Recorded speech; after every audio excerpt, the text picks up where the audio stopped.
You're listening to Mid-Morning Matters on Marlow FM 97.5. Sitting next to me at the moment is Kevin Jeffery from Help in Hearing. Kevin, good morning. Good morning.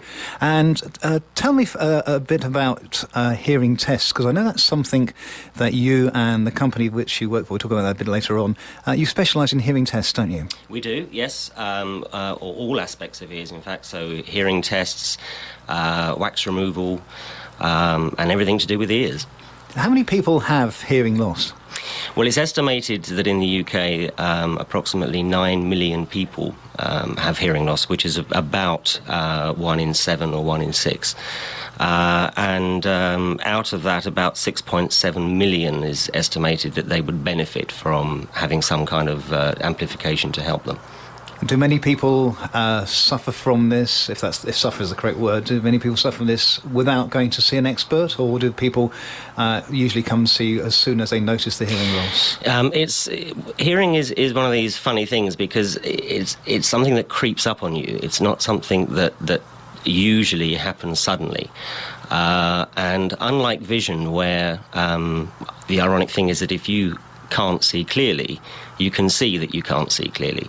Right. With hearing, you're not always aware of that. And a lot of people don't understand that as you lose your hearing, it's not the fact that you can't hear. You can hear, but you can't hear clearly.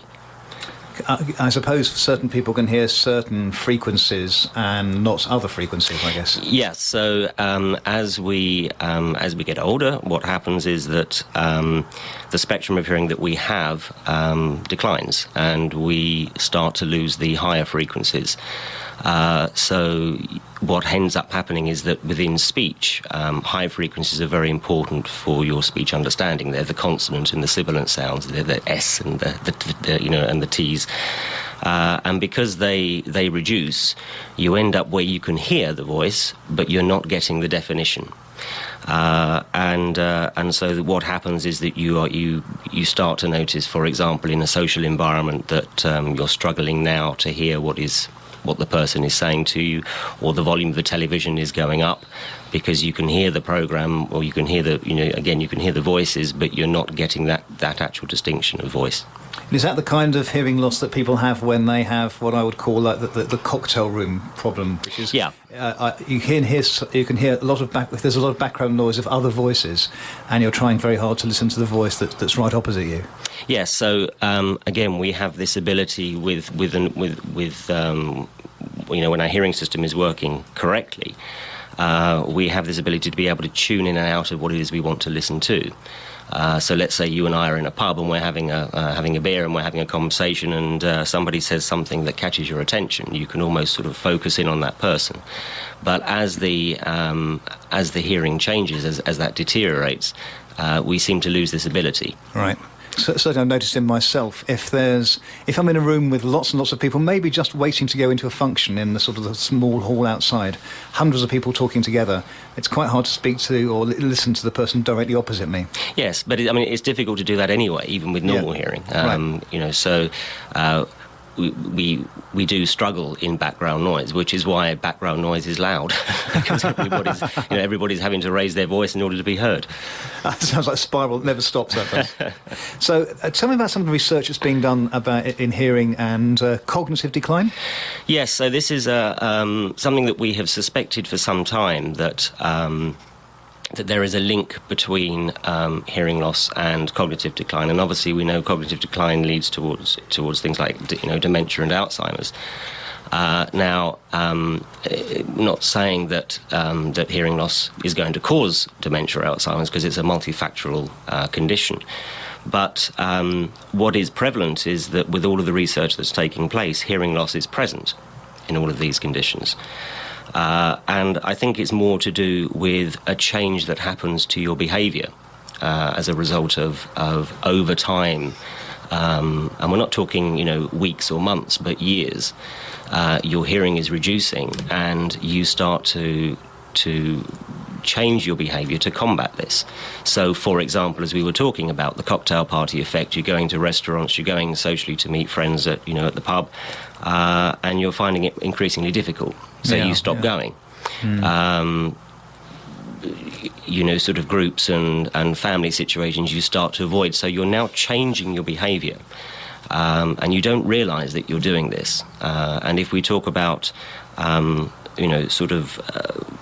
this phrase of use it or lose it, if you are taking the easy option, which is to sit at home and watch television, and now you're actually reading the subtitles as opposed to actually listening to the programme, then what ends up happening there is that, again, you're not putting your brain under load, and so this is all another area that could lead to this problem. So this is some of the research that is taking place, or some of the latest research that is taking place into this.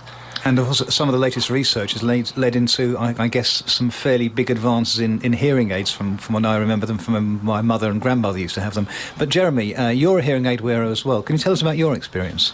When I left home and school and went into work, my first job was actually in a factory, and I worked 12 hours a day on these horrendous machines in the plastics business at 120 decibels constantly for 12 hours. So that my very first day when I came out, I actually couldn't hear a thing, and I think that actually damaged my hearing to start with. And then as a young guy enjoying rock music, I used to play it incredibly loud, either in my bedroom or when I was driving. And I think it was an accumulation of all those things, but particularly being in the music business. I mean, I used to tour around the world, some very big venues, and being on stage. I wasn't in the band, but I was sort of in the crew and in management. Certainly what became a problem. And I was very fortunate to eventually meet who is now my wife, Selma, who, when I first met her, realised I needed some attention, and she very kindly was the first person to get me fitted with some hearing aids, which was quite an experience. Yeah. So I mean, having hearing aids, most people have got an image of hearing aids that perhaps isn't the truth these days. I mean, there is an old-fashioned image of hearing aids, isn't there? Yeah, I mean, that really is sad, really. I mean, you can compare it really with glasses, in as much that going back many years, people had a real hang-up about wearing glasses, and it was somewhat of a stigma, which has gone now. I mean, people actually enjoy having glasses and having all sorts of styles, but the image of the old hearing aid, particularly the one where you had the battery in your pocket and a wire going up to this, Yeah, that sounds like my mum. Yep. Yeah, and it's taking a long time for people to realise that this is not the case at all. It's very frustrating for us to see people going around with other instruments in their ear, be them radios or linking up to their telephones or whatever, when in fact hearing aids now are incredibly small and very very wearable and quite trendy, I think. I mean, I've been wearing them now for over 40 years, and I just couldn't be without them. Let's talk now to Jeremy a little bit about Help in Hearing, which is the company that you have here, based in Marlow and in Farnham Common, I think. That's right.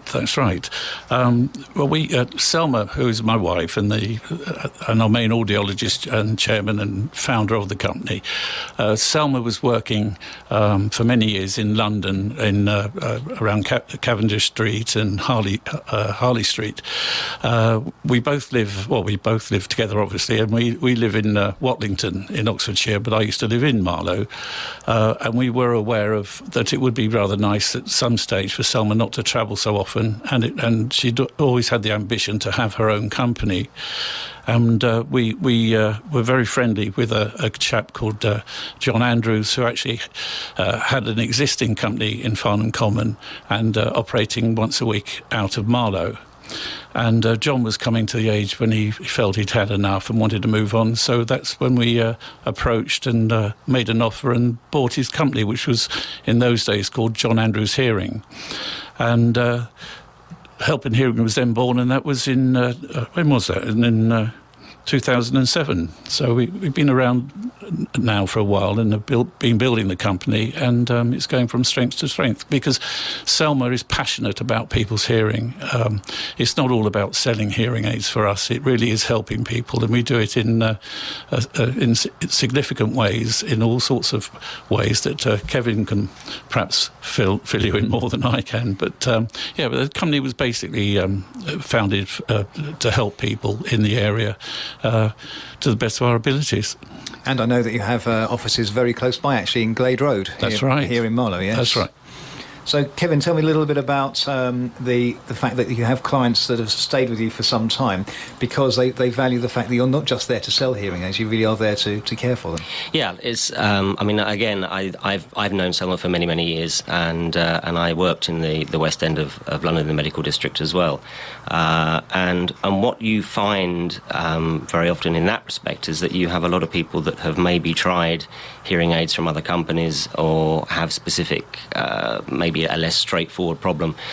And so personally, my experience that is gained from that means that you're able to be much more sort of specific as far as working out a solution that is going to be appropriate for them and their individual needs, as opposed to what's on the shelf.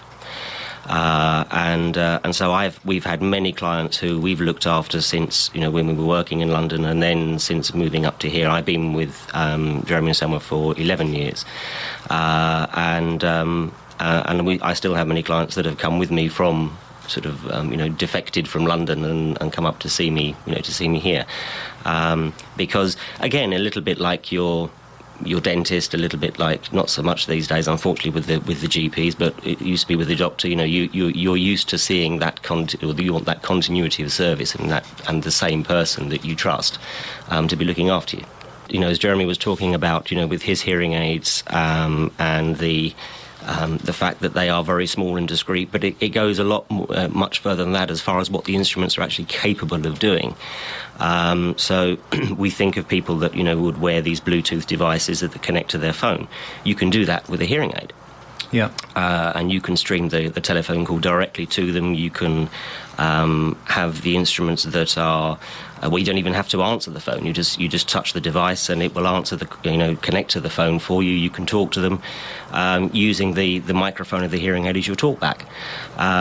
We have technology where you can have where the instruments are able to focus in on the person you're trying to listen to. So we were talking about how you can't separate sounds in noise. So where you're looking, the hearing instrument is focusing. And some of sort of, as I said, some of the basically the latest developments and the cutting edge technology that is in development. Just remind me of the website again. So it's www.helpinhearing.co.uk. That's excellent. So Kevin, Jeffrey, and Jeremy. Thanks, Jeremy Parker. Thank you so much for coming in today. Thank you very much. It's been great speaking to you. You're listening to Mid Morning Matters on Marlow FM 97.5.